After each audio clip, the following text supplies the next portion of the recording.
Nah, sementara si perempuan nista ini sebenarnya memang disenangi oleh sejenis iblis yang namanya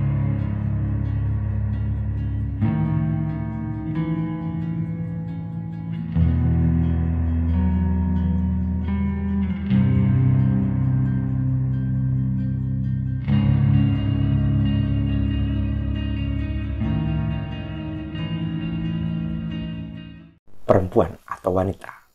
Yang disebut sebagai bau lawean adalah wanita yang jika ia menikah, ia akan ditinggal mati oleh pasangannya.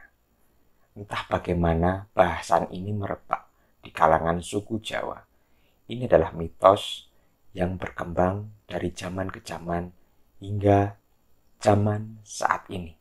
Beberapa paranormal mengakui adanya fenomena ini. Wanita bau lawean ini menikah tak lama setelah pasangannya meninggal dunia. Jadi belum sempat mendapatkan keturunan, akhirnya pasangannya atau sang lelaki akhirnya meninggal. Sebenarnya apa yang membuat wanita mengalami kondisi seperti ini? Sebelum saya membahas lebih banyak, jangan lupa dukung channel ini dengan klik tombol subscribe atau klik tombol lonceng notifikasi, share, komen, atau like untuk perkembangan video ini atau channel ini. Keluarga akan tahu ketika seorang dari keluarganya atau anaknya perempuan ini menikah 2 kali dan 2 kali yang menikah pasangannya meninggal. Tidak ada yang tahu ciri-ciri fisik seorang yang disebut sebagai bau lawean. Tapi di lingkungan masyarakat percaya akan kondisi semacam ini. Seseorang yang disebut bau lawean ketika suaminya melalui atau mendapatkan kesialan atau malapetaka. Jadi tidak selalu meninggal. Entah itu kecelakaan, sakit-sakitan, atau sering mengalami kegagalan. Yang jelas adalah mengalami kesialan terus-menerus. Beberapa pakar mengatakan bahwa adanya kemalangan yang terus-menerus ini disebabkan oleh faktor nasib atau bawaan. Jika menurut orang Jawa kondisi seperti ini hanyalah kebetulan, bukan karena keturunan. Menurut beberapa budayawan atau pengamat mengenai kebudayaan Jawa, bau lawean ini atau kondisi perempuan bau lawean ini merupakan bawaan yang dibawa sejak lahir. Sementara itu tidak ada bukti yang melandasinya. Lalu bagaimana jawaban dari kami? Kami tidak meminta Anda untuk mempercayai 100%. Di mana tubuh wanita bau lawean ini kondisinya adalah seperti dipinjam sebagai wadah oleh makhluk halus yang memiliki karakter jahat dan ingin menguasai tubuh wanita ini. Karenanya ketika ada seseorang yang ingin menikahinya, maka makhluk ini akan menyakiti atau bahkan ingin membunuh seorang lelaki yang ingin menikahi perempuan tersebut. Konon perbuatan keji makhluk ini tidak akan henti setelah memangsa 7 kali nyawa pasangan hidup manusia yang disebut sebagai bau lawean. Seperti layaknya makhluk halus, penghuni wadah ini pada tengah malam pada saat pasangan baru tertidur akan keluar dari tubuh pemiliknya dengan berupa wujud asap yang sangat kecil. Asap kecil tersebut adalah bentuk dari makhluk halus ini. Kemudian memangsa tubuh korban dengan cara menghisap darahnya. Sebab itu pula kematian mendadak pasangan seorang Pahlawan ini terjadi di malam hari. Meski demikian, orang awam tidak akan bisa melihat tanda-tanda bahwa korban tersebut mati karena mendapatkan perlakuan dari makhluk halus. Mayat korban Pahlawan akan sama dengan mayat-mayat yang biasa. Jadi tidak ada bukti otentik. Lantas bagaimana menentukan bahwa seorang termasuk kelompok atau disebut sebagai Pahlawan? Drs MM Soekarto K. Atmojo, ahli tulisan kuno, dalam tulisannya Fisionomi dalam Masyarakat Jawa yang pernah diseminarkan pada tahun 1993 di Yogyakarta secara ringkas, pernah menyinggung bahasan ini. Bersumber dari data naskah-naskah kuno, Soekarto mengatakan ciri-ciri tipe wanita raseksa atau Pahlawan ini adalah memiliki tanda 2 lingkaran di punggung kirinya dan punggung kanan yang disebut sebagai sujen pala, serta 2 lingkaran di pantat kiri dan kanan atau sujen bokong. Maaf, ini namanya sujen bokong. Ada juga yang mengatakan tanda fisik wanita Pahlawan ini berupa tanda lahir atau berupa toh yang ada pada punggung. Ciri lain adalah gambar ular berbentuk bayang-bayang di bawah kulit di tubuhnya. Namun gambar ular itu hanya bisa dilihat oleh mereka yang memiliki kemampuan khusus. Digantikan dengan apapun, kalau nyawa taruhannya tak seorang pun yang mampu menikahi seorang yang disebut Pahlawan ini. Lantas bagaimana menentukan bahwa seorang ini termasuk kelompok Pahlawan atau tidak?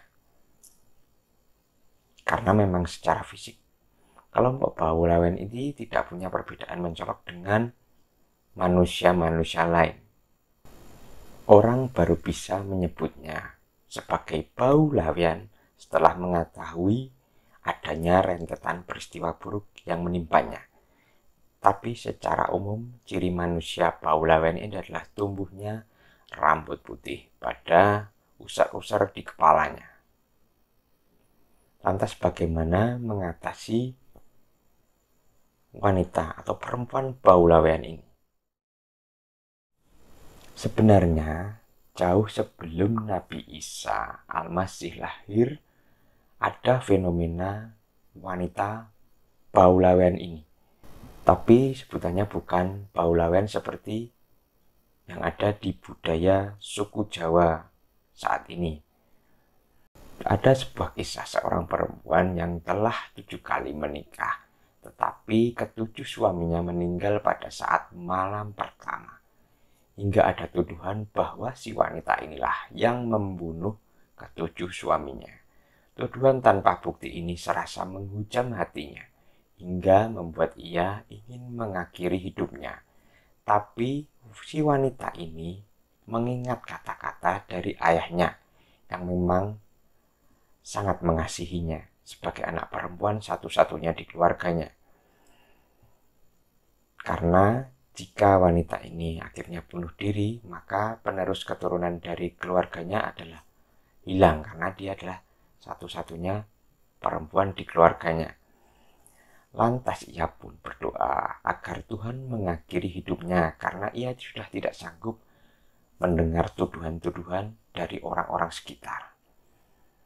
Entah mengapa kebetulan atau memang Tuhan yang merencanakan, tibalah seorang pemuda pengembara yang masuk kota di mana perempuan nista ini atau perempuan yang dianggap Pahlawan ini tinggal. Desas-desus mengenai perempuan nista ini cukup santer di kota itu, hingga pemuda pengembara ini pun juga ingin tahu. Ia lantas berkenalan dengan perempuan tersebut. Singkat cerita, ia mulai jatuh cinta dan ingin memperistri wanita ini atau perempuan ini. Tanpa sepengetahuan pemuda pengembara ini, keluarga perempuan nista ini menggali sebuah kuburan untuk calon menantunya. Kayaknya keluarga perempuan ini memang cukup pesimis.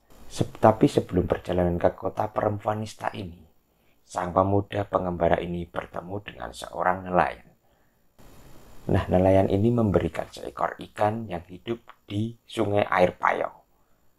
Air payau artinya bertemunya air laut dan air tawar. Katanya jika ia nanti bertemu dengan perempuan nista, maka ikan itulah yang bisa menawarkan kutukan perempuan nista tersebut. Usut punya usut, si nelayan ini sebenarnya adalah seorang malaikat yang memang diberi tugas Tuhan untuk memberikan solusi kepada pemuda pengembara ini. Nah, sementara si perempuan nista ini sebenarnya memang disenangi oleh sejenis iblis yang namanya adalah Asmodeus. Bentuknya kayak gini.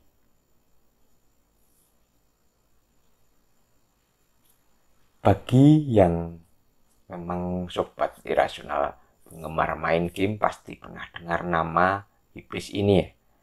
Nah, iblis inilah yang sebenarnya membinasakan ketujuh suami perempuan nista ini.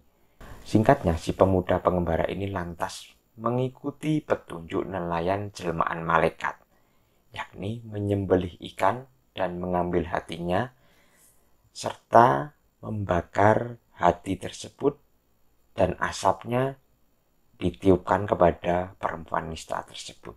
Akhirnya si iblis ini pun tidak tahan dengan bau atau asap yang dikeluarkan dari hati ikan tersebut. Ini bukan sekedar cerita biasa, sebab bisa ditemukan di sebuah kitab suci. Pertanyaannya, apakah metode yang cukup lawas ini cukup ampuh untuk mengatasi perempuan bau lawean yang ada di Nusantara? Jawabannya iya, tapi ikan apa yang bisa digunakan untuk metode ini? Tadi sudah ada clue bahwa jawabannya adalah ikan yang hidup di air payau. Apakah di Indonesia ini ada jenis-jenis ikan yang hidup di air payau? Tentu saja banyak. Kalau kita menyebut ikan yang hidup di air payau, tentu saja banyak. Ada ikan bandeng, ada ikan nila, ada ikan kerapu atau kepiting. Lalu ikan apa yang dimaksud dalam cerita ini atau kisah ini? Jawabannya adalah seekor ikan gurame, karena sifatnya yang tenang dan sekaligus memiliki kekuatan supranatural yang bisa digunakan untuk pelepasan roh jahat, terutama bagian hatinya bisa Anda bakar, lalu asapnya bisa Anda tiupkan kepada orang yang memang disebut perempuan bau lawean, dan juga doa-doa dari Anda. Oke, sampai di sini dulu episode kali ini. Sampai jumpa di episode berikutnya.